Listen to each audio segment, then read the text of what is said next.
मैं मोर सिंह मीना,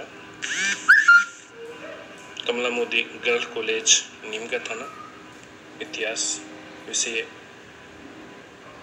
व्याख्याता। आज हम जिस टॉपिक को पढ़ेंगे उसका नाम है रेनेसा या पुनर्जागरण। ये जो टॉपिक है ये BA part 3rd year BA तृतीय वर्ष का टॉपिक है।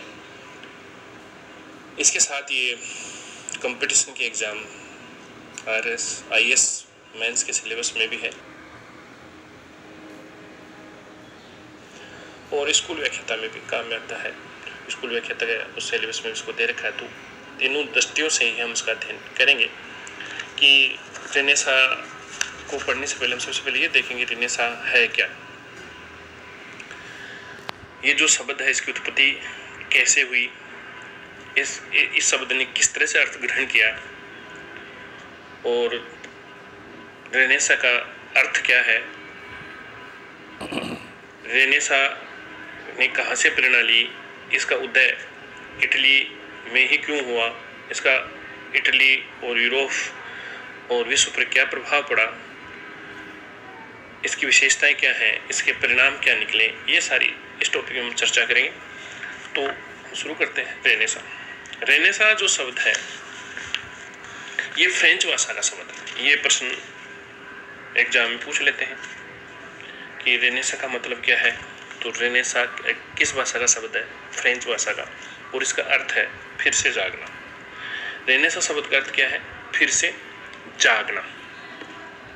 फिर से जागना मतलब किससे? इसका मतलब हम पहले कहीं सोए हुए थे, उससे हम दोबारा जागे। तो पहले सोए हुए, इसका मतलब ये एक काल है जो दो कालों को जोड़ता है।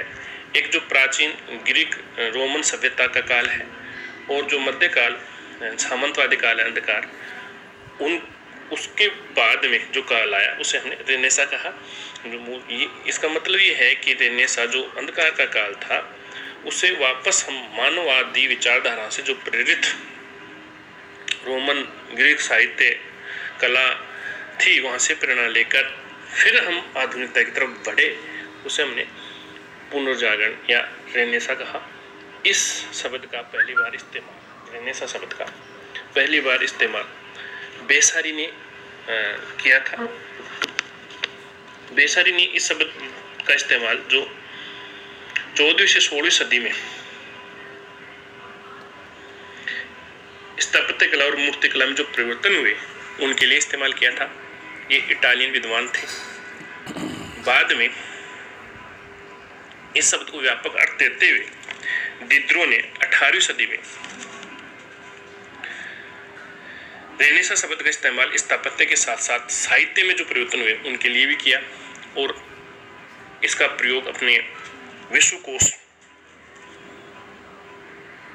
इनसाइक्लोपीडिया ऑफ वर्ल्ड में उल्लेख भी किया।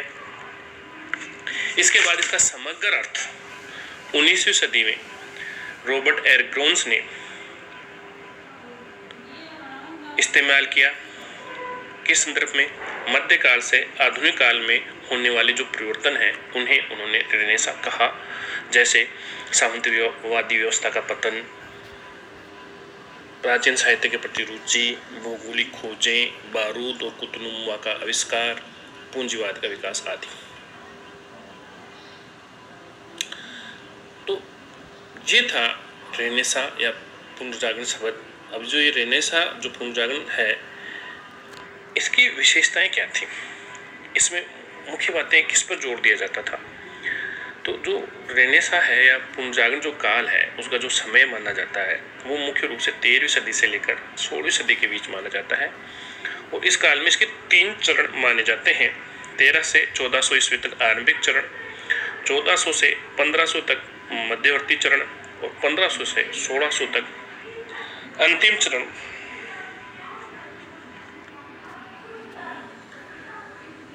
इस काल में ये जो पुनर्जागरण इसका स्वरूप बदलता रहा। इसमें निम्न विशेषताओं का समावेश हुआ, जिसमें मुख्य रूप से इसमें पुनर्जागरण काल में जो मध्यकाल में धर्म पर जोर दिया जाता था उसकी जगह मानव की आवश्यकताओं पर जोर दिया गया। आध्यात्मिकता की जगह भौतिकवाद पर जोर दिया गया, विश्वास की जगह तर्क पर जोर दिया गया। यहाँ इस बात का स्पष्टीकरण सबसे पहले 1110 से 1140 के बीच पीटर अबलाइड ने भी किया। उन्होंने कहा तब तक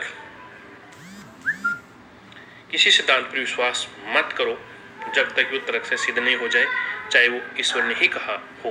तो इस प्रकार विज्ञानवाद का विकास इस काल में हुआ। कला के क्षेत्र में गोथिक शैली का विकास हुआ, जो यथार्थवादी नवीन शैली थी।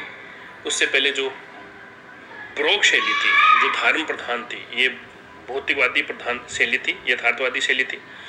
इसके अलावा विज्ञान के क्षेत्र में अन्वेषण, जांच और सिद्धांत पर जोर दिया गया। मतलब प्राकल्पना, परीक्षण और सिद्धांत, इस बात को स्वीकार किया गया। इस काल में कुछ भौगोलिक खोजें भी हुई, जिसमें वास्को डी गामा ने 1498 ईस्वी में भारत की खोज की। कोलंबस ने अमेरिका की खोज की 1492 में। कोलंबस भारत की खोज करने निकला था, लेकिन वेस्ट इंडीज पहुंच गया। वेस्ट इंडीज जो द्वीप है अमेरिका में, दक्षिण अमेरिका महाद्वीप की, वहाँ पहुंच गया और उसने उसको भारत समझा, लेकिन वो भारत नहीं था, इसलिए उसका नाम फिर बाद में वेस्ट इंडीज रखा गया।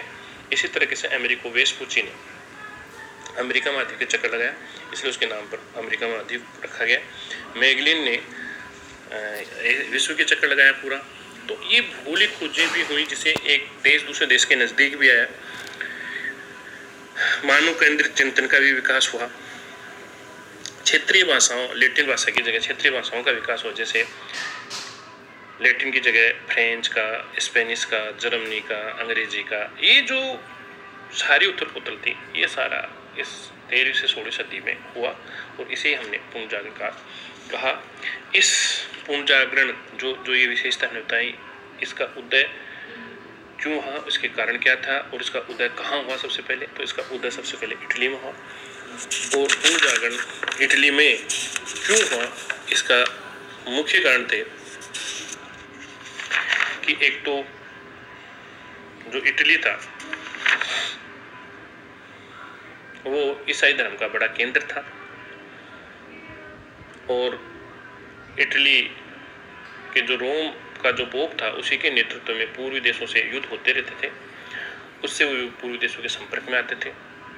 इसके अलावा जो इटली का जो व्यापार वाणिज्य भी था, वो पूर्वी देशों के संपर्क में था, और पूर्वी देशों के संपर्क से उनके जो साहित्य था, उस साहित्य में अर्ब जो साहित्य था, उसी उनके जो साहित्य था, उसी साहित्य में यूरोप का जो प्राचीन ग्रीक रोमन साहित्य था, उसका भी अध्ययन हुआ। इसके अलावा इटली आर्थिक दृष्टि से संपन्न था, व्यापार का उन्नत विकास था, भौगोलिक दृष्टि से भी ये भूमध्य सागर में केंद्रित था। इन सब कारणों ने कुछ विद्वानों ने, कुछ मध्यम वर्ग के व्यापारियों ने भी इसको संरक्षण दिया, इसलिए ये पुनर्जागरण का उदय इटली में हुआ। लेकिन वास्तव में पुनर्जागरण हुआ क्यों, इसके भी कुछ कारण हैं, जिनमें मुख्य रूप से धर्मयुद्ध है। धर्मयुद्ध की शुरुआत 1095 में हुई और अंत 1270 ईस्वी में हुआ। 1095 से 1270 तक ये जो धर्म युद्ध है, ये 8 बार लड़ा गया। ये धर्म युद्ध मुख्य रूप से ईसाई और इस्लाम के बीच हुआ, और इस धर्म युद्ध का मुख्य कारण था जेरूशलम, जो ईसाइयों का धार्मिक केंद्र था, उस पर अधिकार करना। उस पर अधिकार इस्लाम ने कर लिया था, इसलिए ईसाई उसे वापस प्राप्त करना चाहते थे, इसलिए संघर्ष हुआ। इसे क्रुसेड कहा गया। ईसाई और इस्लाम के बीच जो ये संघर्ष हुआ 1096 से 1095 से 1270 तक, इसे क्रुसेड कहा गया। पहला जो क्रुसेड हुआ वो 1095 में होता। उस समय पूरी रोम का शासक था एलेक्सियस पूरी रोम का शासक था, जबकि पोप था अर्बन II।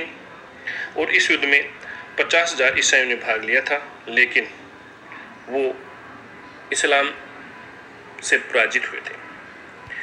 इन युद्धों में एक मुख्य युद्ध था 5वां क्रुसेड 8 में से। क्यों महत्वपूर्ण था ये इसलिए महत्वपूर्ण था कि इसमें बच्चों ने भी युद्ध में भाग लिया था, और इन बच्चों को स्टीवन नामक एक फ्रांसीसी ने